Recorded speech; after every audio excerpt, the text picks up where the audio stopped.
Salut à toutes et à tous, c'est Vincent, j'espère que vous allez bien. Aujourd'hui, je vais vous parler de la théorie de dos. La théorie de dos, c'est vraiment une base que l'on se doit de tous connaître, que l'on soit trader débutant ou trader professionnel.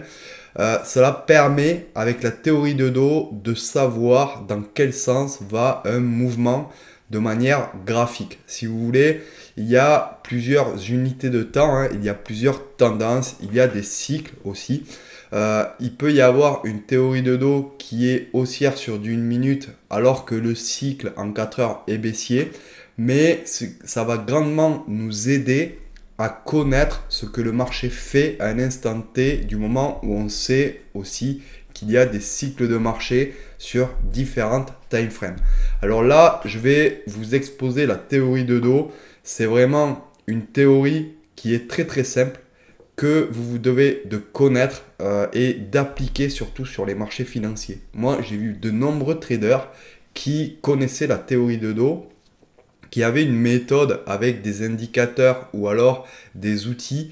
Et quand ils tradaient contre la théorie de dos et souvent ils perdaient parce qu'ils ne faisaient pas attention à cette théorie de dos alors que c'est une chose très simple mais ultra puissante sur les marchés. Alors on va passer sur un petit PowerPoint et on va apprendre à détecter une tendance haussière avec la théorie de dos. Alors la tendance haussière décrit un mouvement des prix d'un actif financier lorsque la détection générale est à la hausse. Dans une tendance haussière, chaque sommet et creux successifs sont plus élevés que ceux trouvés plus tôt dans la tendance. Alors là, c'est relativement simple pour détecter une tendance haussière sur n'importe quel time frame sur un actif financier. Eh bien, il faut regarder les sommets et les creux. Et si vous avez des sommets comme ici en rouge qui sont de plus en plus hauts et que vous avez des creux ici en vert qui sont de plus en plus hauts, alors on peut dire que selon la théorie de dos, eh bien, le mouvement est haussier. C'est-à-dire que l'actif est haussier. Il est en tendance haussière. Ensuite, vous avez la tendance baissière. Une tendance à la baisse décrit le mouvement des prix d'un actif financier lorsque la direction générale est à la baisse. Dans une tendance baissière, chaque sommet et creux successifs sont plus bas que ceux trouvés plus tôt dans la tendance. Alors là, c'est le contraire de ce qu'on a vu précédemment. C'est une tendance baissière. Donc, qu'est-ce qu'on va rechercher? On va regarder d'abord les plus bas, les creux. Et il faut détecter que les creux soient de plus en plus bas que les précédents. Et les sommets aussi, ici en rouge, il faut que les sommets soient de plus en plus bas que ceux faits précédemment. Et si vous avez des creux de plus en plus bas et des sommets de plus en plus bas, eh bien, vous pouvez dire que selon la théorie de dos, vous avez une tendance baissière. Ensuite, vous avez la tendance neutre, aussi appelée le range ou le bracket. Une tendance neutre décrit le mouvement des prix d'un actif financier lorsque la direction générale est horizontale, sans biais clair. Dans une tendance neutre, chaque sommet et creux successifs sont à peu près au même niveau que se trouvait plus tôt dans la tendance. Alors là, il s'agit de détecter un range, c'est-à-dire de détecter qu'il n'y a pas vraiment de tendance pour ne pas se faire avoir et aussi pour possiblement mettre une stratégie de range en place. Pour détecter une tendance neutre avec la théorie de dos, c'est assez simple. On va faire comme pour les tendances. On va repérer les sommets et les creux. Alors par exemple, ici sur ce range, nous avons ici un premier sommet en rouge et un premier creux ici en vert. Et qu'est-ce qu'on peut observer? On peut observer que le deuxième sommet, eh bien, il est à peu près à la même hauteur que le premier. Donc, il n'y a pas forcément d'impulsion haussière et pas forcément aussi d'impulsion baissière. Et en regardant le second creux, on peut voir qu'il est à peu près aussi au même niveau que le premier creux, même un peu plus haut. Et là, le troisième sommet, lui, eh bien, il est plus bas que le précédent. Donc, on ne peut pas dire qu'il y a une tendance haussière, on ne peut pas dire non plus qu'il y a une tendance baissière. Donc, on va en conclure que la tendance est neutre et que nous sommes dans un range. Donc, il va falloir adopter une stratégie de range et surtout pas adopter une stratégie de tendance. Alors là, nous sommes sur un exemple pour vous faire voir comment détecter la théorie de dos concrètement sur un mouvement. Alors au début ici, nous avons une tendance neutre. On peut voir qu'on a un premier sommet, un premier creux, un deuxième sommet ici qui est à peu près au même niveau et un deuxième creux qui est ici à peu près au même niveau. Donc ici, nous savons que nous sommes dans une tendance neutre, dans un range. Et à un moment donné, nous faisons un sommet qui est plus haut que les précédents. Donc là, attention, la vigilance doit être de mise et on va regarder surtout si on arrive à faire un plus bas qui est plus haut que les précédents, ce qui validerait notre théorie de dos en tendance haussière. Et là, notre deuxième plus bas, effectivement, eh bien, notre troisième plus bas, pardon, il est plus haut que le précédent. Ensuite, nous avons un plus haut que le précédent, encore là, ce qui valide vraiment que nous sommes en tendance haussière. Le creux est plus haut que le précédent, donc là, ben, on est sûr que l'on est vraiment en tendance haussière. Et ensuite, ça continue, les plus hauts sont de plus en plus hauts, les plus bas sont de plus en plus hauts.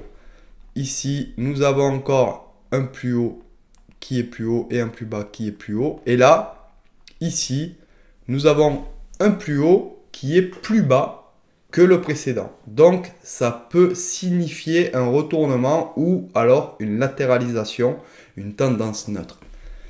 Mais nous avons un plus bas ici qui se forme et qui est plus bas que le précédent. Donc là, on peut détecter le début d'une tendance baissière. Donc voilà, on a encore un sommet qui est plus bas que le précédent, un creux qui est plus bas que le précédent. Donc là, on est sûr que nous sommes dans une tendance baissière. Ici, nous avons une tendance neutre avec des plus hauts pas forcément plus bas et des plus bas pas forcément plus bas. Donc, nous avons une zone de compression qui est une tendance neutre. Donc là, attention. Et ensuite, nous reprenons, selon la théorie de dos, notre tendance baissière. Et le mouvement ici fait un plus haut que le précédent. Le plus haut est plus haut que le précédent. Le plus bas, le creux, est plus haut que le précédent aussi. Donc, la tendance se renverse selon la théorie de dos, etc., etc. Donc, voilà comment de manière ultra simple, on arrive à détecter une tendance juste en regardant un graphique, juste en regardant le prix. Et ça, bien sûr, il ne faut pas trader que avec ça. Je ne vais pas vous dire de trader que avec ça. Mais il faut toujours le prendre en considération quand vous voulez rentrer sur un marché financier. Parce que si vous rentrez sur un marché financier et que vous ne connaissez pas la tendance, eh bien, vous aurez beaucoup moins d'espérance de gain et statistiquement, vous aurez beaucoup plus de chances de perdre que si vous êtes dans le sens de la tendance. Alors maintenant qu'on a vu la théorie sur un PowerPoint, on va passer à la pratique parce que comme tout le monde le sait, eh bien de la théorie à la pratique, il y a quand même un petit gap. C'est pas aussi propre en pratique qu'en théorie. Donc on va essayer de détecter sur ce graphique du SP500 la théorie de dos. Alors on va commencer peut-être ici, allez. On va commencer ici, on va repérer les sommets. Alors les sommets, je vais les mettre en rouge. Voilà. Un troisième sommet, etc., etc. Et pour les creux, pareil. Pour les creux, je vais faire ici un premier creux. Je vais les mettre en vert pour que ça soit assez clair. Alors là, il y en a deux, mais bon, je les regroupe. Et qu'est-ce qu'on peut voir? Ici, on peut voir sur cette config qu'on a un plus haut qui est plus haut que le suivant. ici ce plus haut là est plus bas que le précédent. Et ensuite ici, on a un plus bas, un plus bas. Donc là, ici, on peut se dire que c'est une tendance baissière. Mais voilà, il y a une grosse mèche quand même, donc il faut faire relativement attention. Et on était juste avant dans une tendance haussière. Et ensuite, ici, le troisième sommet, lui, est plus haut que le précédent. Donc la théorie de dos, elle n'est pas claire, elle n'est pas vraiment lisible. On ne peut pas déterminer avec exactitude que nous sommes dans une tendance haussière ou dans une tendance baissière. Donc, ce qu'on va faire là, on va déduire que nous sommes en range. Donc, soit on va mettre en place une stratégie de range, soit vous êtes par exemple un trader intraday et vous cherchez que des mouvements intraday, c'est-à-dire des tendances. Et là, vous allez vous abstenir de trader parce que la théorie de dos n'est pas vraiment claire. Ensuite, on laisse le marché partir. Hein. On va faire encore quelques lignes ici. Voilà. Alors là, les creux, ils sont pas forcément très lisibles. Hein. Voilà. Alors voilà, ici, sur cette fin de mouvement ici, on est en range. Toute cette partie-là, là, nous sommes en range. Et puis, là, on voit que plus ça va, plus ça compresse. Hein. Et on commence à avoir ici un plus bas qui est plus bas que le précédent. Un plus haut ici qui est plus haut que le précédent, mais qui ne va pas bien haut non plus. Et là, la théorie se met en place. La théorie de dos se met en place. À partir d'ici, on sait que la théorie de dos est baissière parce que nous avons un plus bas, un plus haut, un plus bas, un plus haut. Le plus haut est de plus en plus bas et le plus bas est de plus en plus bas avec quand même un mouvement assez impulsif ici. Et ici, pareil, hein, nous avons un plus bas qui est plus bas que le précédent et un plus haut qui est plus bas que le précédent. Donc ici, hein, on sait que la tendance est baissière et qu'il faut shorter. Et effectivement, derrière, il y avait un beau short à faire. Ensuite, on a une grosse correction ici. Hein. Alors ça, avec la théorie de dos, voilà, hein, on ne va pas forcément le tracer parce que là, il faudrait aller dans des unités de temps inférieures, passer par exemple en 1 minute pour détecter la théorie de dos dans ce mouvement-là parce que c'est très impulsif. Mais en 15 minutes, ça ne va pas forcément être possible de détecter une théorie de dos dans un mouvement comme ça aussi impulsif en 15 minutes. Il va falloir soit aller en 1 minute, soit aller sur du 4 ticks réversal ou des outils qui nous permettent de filtrer le prix mais sans tenir compte du temps. Donc ensuite, nous avons ici une tendance neutre hein, relativement hein, avec des creux et des plus hauts qui ne sont pas cohérents. Et là, on recommence à avoir quelque chose qui ressemble à une tendance. Hop. Ici, en gros, on a un support résistance hein, avec ici une espèce de résistance voilà, qui est à peu près là. Alors là, le range est quand même relativement défini. Et on peut voir que les plus bas, ils ne sont pas de plus en plus bas. Les plus hauts, voilà, hein, ils sont pas de plus en plus haut ou de plus en plus bas. C'est un peu mélangé. Mais bon, là, quand même, si on veut détecter vraiment une sortie de range, après ça, c'est vraiment des stratégies. Hein. On peut dire que les plus hauts, eh bien, ils sont de plus en plus bas. Voilà, donc on voit que ici les plus hauts sont de plus en plus bas, donc on voit que ça compresse vers le bas et que ça peut partir à la baisse. Mais ça, il faut faire vraiment attention, hein, c'est plus une stratégie de range et il ne faut pas essayer d'aller prendre des cassures ici sur le bas. Il vaut mieux essayer de prendre des ventes ici sur la zone haute avec de l'order flow. Et ensuite, la théorie de dos se met en place ici avec des plus hauts de plus en plus bas. Alors là, il y a une petite mèche, hein, mais il faut quand même essayer de filtrer ce que fait le marché. Hein. C'est rare qu'on ait que des cas d'école. Voilà. Encore un, etc., etc. Donc là, sur ce mouvement-là, on peut voir qu'ici, avec la théorie de dos, ben, ça latéralise hein, parce que les plus bas ne font pas de plus bas. Et derrière, on voit qu'à un moment donné, on a un plus bas qui est plus bas que les précédents. On a un plus haut qui est plus bas que les précédents. Donc, on voit que la théorie de dos commence à se mettre en place. Hein. On a un plus bas ici qui est légèrement plus bas. Donc là, attention, on doit être quand même assez vigilant.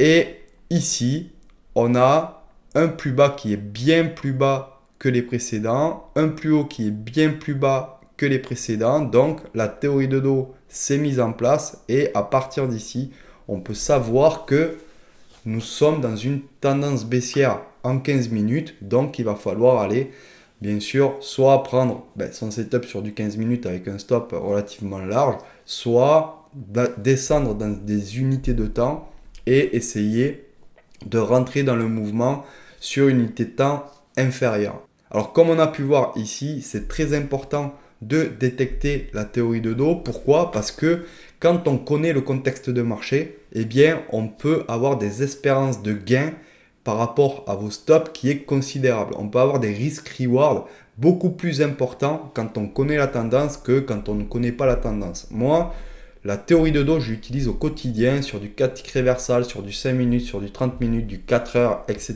etc. Je regarde vraiment la théorie de dos tout le temps. Parce que une fois que vous connaissez la tendance, une fois que vous savez qu'un mouvement, par exemple, part en tendance baissière, comme on a vu là, eh bien, vous avez une espérance de gain qui est quand même énorme par rapport à une tendance neutre. Parce qu'une tendance neutre, si vous vendez la borne haute, eh bien, vous allez être obligé de prendre au moins des bénéfices sur la borne basse. Et c'est vraiment pas sûr que la borne basse soit cassée, et même si elle est cassée, souvent il y a des pullbacks, il peut y avoir des réintégrations, etc. Alors que si vous prenez une tendance baissière, que la théorie de dos vous dit que la tendance est effectivement baissière, et bien là, vous pouvez essayer de rentrer sur un sommet et laisser courir votre trade jusqu'à ce que la théorie de dos invalide cette tendance. Et là, vous pouvez avoir vraiment un trade qui vous fait toute la journée, voire plus, hein, si vous tradez en swing. Et c'est ça qui est vraiment intéressant, c'est que votre stop, il sera peut-être de 2 ou 3 points, mais que votre espérance de gain, elle, sera peut-être de 20, 30, 40, 50 points. Donc ça, ça fait partie aussi des outils qui nous aident pour améliorer notre gestion, pour améliorer nos prises de trade et pour avoir une espérance de gain élevée. Et comme ça, si vous avez une espérance de gain qui est élevée, eh bien, vous n'aurez plus besoin d'avoir 80-90% de trades gagnants. Même avec 50% de trades gagnants, vous pouvez sortir rentable des marchés financiers et gagner largement de l'argent sur les marchés financiers. Tout ça parce que si vous perdez 1 et qu'à chaque fois vous gagnez 10, eh bien avec un trade gagnant, vous pouvez vous permettre de perdre 10 trades derrière. Et perdre 10 trades d'affilée, ben, c'est assez difficile quand même. Hein. Donc avec cette méthode en fait de trader dans la tendance, et ça c'est un outil qui nous aide à faire ça, eh bien vous allez avoir beaucoup plus de chances de devenir rentable, beaucoup plus de chances de gagner parce que ça va vous aider dans votre gestion et ça va vous aider d'être dans le sens des institutionnels. Parce que je le rappelle, hein, nous en tant que traders indépendants, traders particuliers, eh bien, on ne fait pas les marchés. On peut mettre all-in avec notre compte, même de PropFear ou notre compte personnel. Eh bien, vous n'allez jamais faire bouger un marché. Il faut suivre les institutions. Et ces institutions-là font les marchés. Et si on se met en face des institutions qui ont des milliards de dollars à mettre sur les marchés, eh bien, on va à la perte, hein, on court vraiment à notre perte. Donc, il faut essayer, un peu comme des poissons pilotes, hein, de se mettre sous un requin et de suivre ce requin. Ça va être beaucoup plus facile pour nous pour pouvoir gagner sereinement et quotidiennement sur les marchés financiers. Voilà, j'espère que cette vidéo vous a plu. Si c'est le cas, ben, comme d'habitude, hein, les likes, les partages, les commentaires. Ça me fait toujours plaisir vos commentaires. Je vous remercie pour ces super commentaires. N'hésitez pas à visiter notre site dmtrading.fr et regarder nos autres vidéos. Aussi, abonnez-vous parce qu'on a beaucoup de monde qui regarde nos vidéos et qui ne sont pas abonnés. On se retrouve dans la prochaine vidéo. Allez, à plus. Ciao.